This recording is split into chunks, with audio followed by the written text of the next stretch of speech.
If the police officer refuse to write an FIR, a written complaint can be made to the higher police officials and also to the district magistrate, who will issue instructions for registrations of an FIR.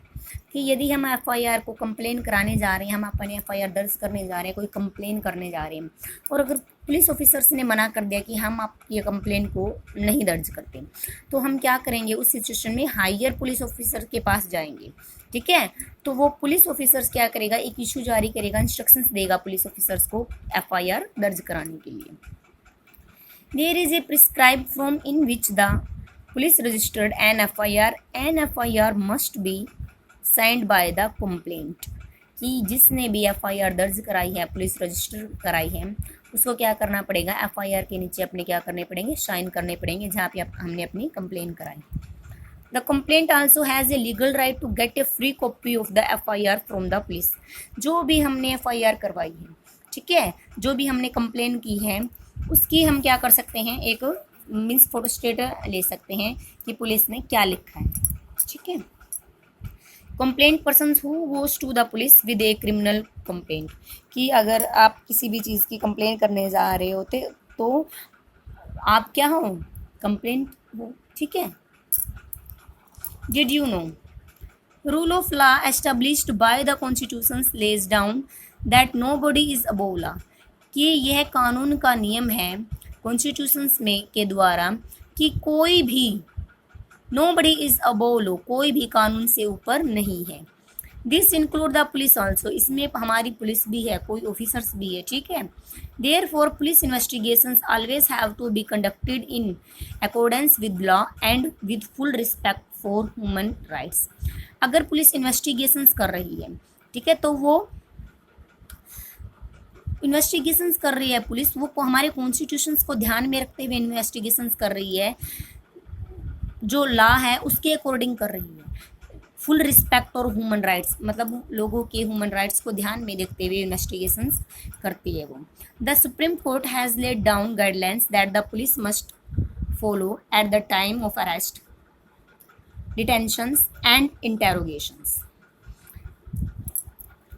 तब police क्या करती है, investigations करती है, तो police क्या क्या चीज़ों को फॉलो करती है, टाइम ऑफ अरेस्ट, की अरेस्ट का किस टाइम अरेस्ट कर रही है, वो जो नज़रबंदी कर रही है, डिटेंशंस कर रही है, और इंटेरोगेशन जो पूछताछ कर रही है, वो सभी किसकी गाइडलाइंस में होता है, सुप्रीम कोर्ट की गाइडलाइंस के अकॉर्डिंग होता है। ये नहीं है कि पुलिस अपनी मनमानी कर रही है, ठीक है।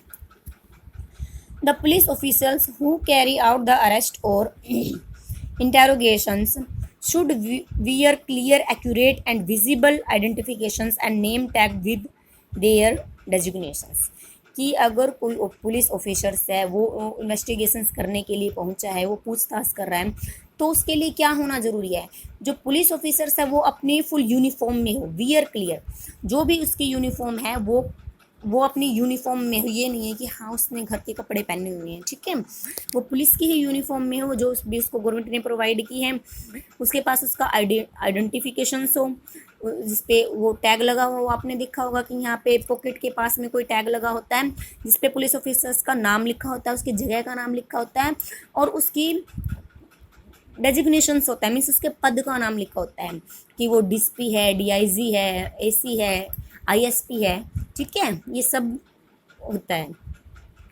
The police are not allowed to torture और बीट और shoot anyone during investigations. Police क्या है, अपने बिहाफ पे इन्वेस्टिगेशंस के दौरान किसी को क्या टॉर्चर नहीं कर सकती है, किसी के साथ मार पिटाई नहीं कर सकती है, ऐसा पुलिस के पास कोई राइट नहीं है। They can't inflict any form of punishment or a person even for petty offense, कि यदि कोई छोटा मोटा भी जुर्म हुआ है ना, उस केस में भी पुलिस क्या कर सकती है, स्वयं सजा नहीं सुना सकती, कैन नॉट इन्फ्लिक्ट, अपने अकॉर्डिंग वो सजा नहीं दे सकती है, ठीक है। An FIR is an important document because it sets the process of criminal justice in motion.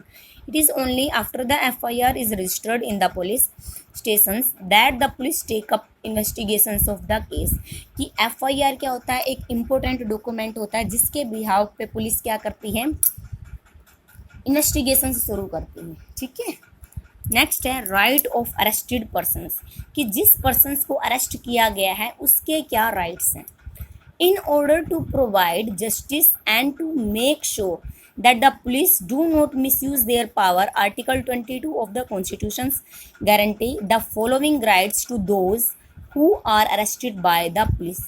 जिस पर्सन्स को पुलिस ने अरेस्ट किया है, आर्टिकल 22 के अकॉर्डिंग जो हमारा कॉन्स्टिट्यूशन है उसकी गारंटी देता है, इसके अकॉर्डिंग कोई भी पुलिस ऑफिसर्स क्या है अपनी पावर का मिसयूज़ नहीं कर सकता। ये नहीं है कि अगर उसने किसी ने क्राइम किया है, कोई क्रिमिनल है, वो उसके साथ मनमानी करे, ठीक है, ताकि पुलिस ऑफिसर्स अपनी पावर का मिसयूज ना कर सके, उसके लिए गवर्नमेंट ने अरेस्टेड पर्सन्स को क्या दिए हैं, राइट्स दिए हैं। कौन कौन से राइट्स है उसके पास? The right to be informed at the time of arrest of the offence for which the person is being arrested. जिस पर्सन को किसी क्राइम के लिए, किसी ऑफेंस के लिए अरेस्ट किया गया है, उससे पहले ये पता होना चाहिए कि जो पुलिस है उसको किस चीज़ के लिए अरेस्ट कर रही है, ठीक है, कि उसने क्या किया, उसका जुर्म क्या है जिसके लिए पुलिस क्या उसको क्या कर रही है, अरेस्ट कर रही है। The right not to be tortured और इल इरिटेट ड्यूरिंग अरेस्ट और while in police custody. Police custody में तब ले लेती हैं पुलिस क्रिमिनल को, तो वो उसको टॉर्चर नहीं कर सकती, उसके पास कोई पावर नहीं है कि वो उसको टॉर्चर करे किस सिचुएशन में, जिस सिचुएशन में वो बीमार चल रहा हो, ठीक है। The right to be produced before a जज within 24 hour of being arrested. जिस पर्सन को अरेस्ट किया गया है पुलिस ने 24 आवर के अंदर ही उसको जज के सामने क्या करना चाहिए, प्रस्तुत करना चाहिए, पेश करना चाहिए। Any confessions made in police custody can not be used as evidence against them. आपने कई बार देखा होगा कि जो पुलिस है वो मारपीट के द्वारा जुर्म उगलवा लेती है कि हाँ मैंने ये क्राइम किया है। इस सिचुएशंस में कि अगर पुलिस कस्टडी में कोई व्यक्ति है वो जुर्म को कन्फेस कर सकता है, वो उसको स्वीकार कर लेगा कि हाँ मैंने ये जुर्म किया है, उस चीज़ को हम एविडेंस के तौर पे नहीं ले सकते हैं, क्योंकि वो पुलिस के दबाव में भी ये जुर्म को स्वीकार कर सकता है। वुमेन और boy under 15 years of age can not be called to the police station for questioning. कि जो औरतें हैं या जो जिसने जुर्म किया है, जो लड़का 15 साल से नीचे है, उसको क्या है पुलिस स्टेशन में इन्वेस्टिगेशंस के लिए नहीं बुलाया जाएगा। Vocabulary confessions a formal usually written acknowledgement of guilt by a person accused of a crime. Confessions वही है कि जो उसने स्वीकार किया है, ये रिटर्न होता है, पुलिस के दबाव में आके स्वीकार किया है, ठीक है। नेक्स्ट है हायरार्की ऑफ पुलिस फोर्स, की जो पुलिस फोर्स है उसके पद क्रम क्या है, कि सबसे पहले डीआईजी होता है, डीजी होता है, एसपी होता है कि डीएसपी होता है। ऐसे हम लेवल के अकॉर्डिंग चलेंगे, ठीक है। कि जैसे आप स्कूल का एग्जांपल ले लो कि जैसे प्रिंसिपल होता है, वाइस प्रिंसिपल होता है, स्टूडेंट होता है, टीचर्स होते हैं, स्टूडेंट होते हैं। ऐसे ही हम रीड करेंगे पुलिस फोर्स की हायरार्की, इसके पद क्रम। The police force in the state is headed by the Commissioner of Police, also called Director General of Police in some state. कुछ स्टेट में जो पुलिस फोर्स होती है उसको हेड कौन करता है, कमिश्नर करता है, और उस कमिश्नर को क्या बोला जाता है, जनरल, डीजी बोला जाता है, director general of police, DGP, ठीक है। जो स्टेट की पुलिस फोर्स को संचालित करता है उसको कमिश्नर बोला जाता है, और कमिश्नर को क्या बोला जाता है, DGP, general director general police. Each state is divided into district. The police administration in each district is headed by the superintendent of police or SP. प्रत्येक स्टेट किस में डिवाइडेड होते हैं, डिस्ट्रिक्ट में डिवाइडेड होते हैं, और जो डिस्ट्रिक्ट की पुलिस का एडमिनिस्ट्रेशन करता है, जो डिस्ट्रिक्ट की पुलिस होती है उसका हेड कौन होता है, सुपरिटेंडेंट पुलिस होता है। डिस्ट्रिक्ट की पुलिस का हेड होता है सुपरिटेंडेंट पुलिस, एसपी, और स्टेट की जो पुलिस ऑफिसर उसका हेड होता है कमिश्नर, इसको क्या बोला जाता है, DGP. Each district is further divided into 5 or 6 circle. Each circle is headed bye A deputy superintendent of police और डीएसपी। कि जो डिस्ट्रिक्ट होते हैं वो सर्कल्स में डिवाइडेड होता है, या तो 5 सर्कल होते हैं या 6 सर्कल होते हैं, और इन सर्कल का जो हेड होता है उसको बोलते हैं डीएसपी, डिप्टी सुपरिटेंडेंट पुलिस, ठीक है।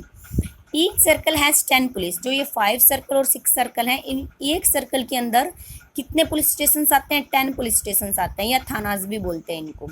ईच थाना is headed by an inspector of police. और जो थाना का हेड होता है उसको क्या बोलते हैं? इंस्पेक्टर बोला जाता है।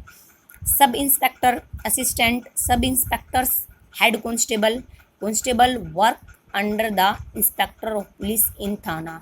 और जो इंस्पेक्टर होता है पुलिस स्टेशन का, इंस्पेक्टर ऑफ पुलिस होता है, उसके अंडर ये लोग काम करते हैं। ठीक है, पता चल गया। सबसे हाई कमांड होती है, कमिश्नर की कमांड होती है, फिर एसपी होता है, फिर डीएसपी होता है, फिर पुलिस स्टेशन का जो होता है इंस्पेक्टर होता है, फिर इंस्पेक्टर के अंडर ये लोग काम करते हैं। नेक्स्ट है, sorry, a big cities have commissioner. जो बड़ी सिटीज़ होते हैं उनमें कौन कौन होता है? कमिश्नर भी होता है, असिस्टेंट कमिश्नर होता है, और डिप्टी कमिश्नर्स भी होते हैं। Process of criminal justice, criminal की जस्टिस की क्या प्रोसेस होती है? Each police station has a specific area under its jurisdiction. Police station के अंदर क्या है? स्पेसिफिक एरियाज आते हैं कि हाँ भाई ये पुलिस स्टेशन है, इसके अंदर इतने गांव आएंगे। ठीक है। Any crime committed in an area has to be reported at the police station for that area. जिस एरिया के अंदर जो भी क्राइम हुआ है वो पुलिस स्टेशन को पता होना चाहिए, वो रिपोर्ट वगैरह सारी इन्फॉर्मेशन होती है पुलिस स्टेशन के पास। A court can not act on its own, it can act only if a victim makes an appeal before the court. Court क्या है? डायरेक्ट अपने आप एक्शन नहीं ले सकती। कोर्ट कब एक्शन लेगी किसी भी क्राइम के बारे में? तब कोई विक्टिम अपील करेगा कोर्ट में, तभी तो लेगी, वरना कोर्ट को क्या पता चलेगा कि किस एरिया में किसके साथ क्या अन्याय हो रहा है। हम जाके कोई याचिका दर्ज करेंगे, कोई पिटिशंस देंगे, अपील करेंगे, तभी कोर्ट एक्शन ले सकती है। The following procedure is followed in case of a criminal case. क्या क्या प्रोसीजर होगी? सबसे पहले the aggrieved party files an FIR. सबसे पहले तो एफआईआर दर्ज करवानी पड़ती है। एफआईआर दर्ज होने के बाद पुलिस क्या करेगी? इन्वेस्टिगेशन करना शुरू करेगी। If there is sufficient evidence the police arrested the accused. अगर एविडेंस मिल जाते हैं किसी क्राइम को लेकर के तो पुलिस क्या करेगी? अक्यूज्ड को अरेस्ट भी कर लेगी, दोषी को अरेस्ट कर लेगी इन्वेस्टिगेशंस के बिहाफ के। Police files A chargesheet in the magistrate court after which is trial begin. Police क्या करेगी? अगर दोषी पाया गया है उसके खिलाफ चार्जशीट डाल देगी। The accused is given the opportunity to hire a lawyer called defence lawyer to defend himself. यह भी अपॉर्चुनिटी दी जाती है अक्यूज्ड को, दोषी को, कि वो अपनी डिफेंस के लिए अपना लॉयर रखे खुद का। ठीक है, उसको बोलेंगे डिफेंस लॉयर।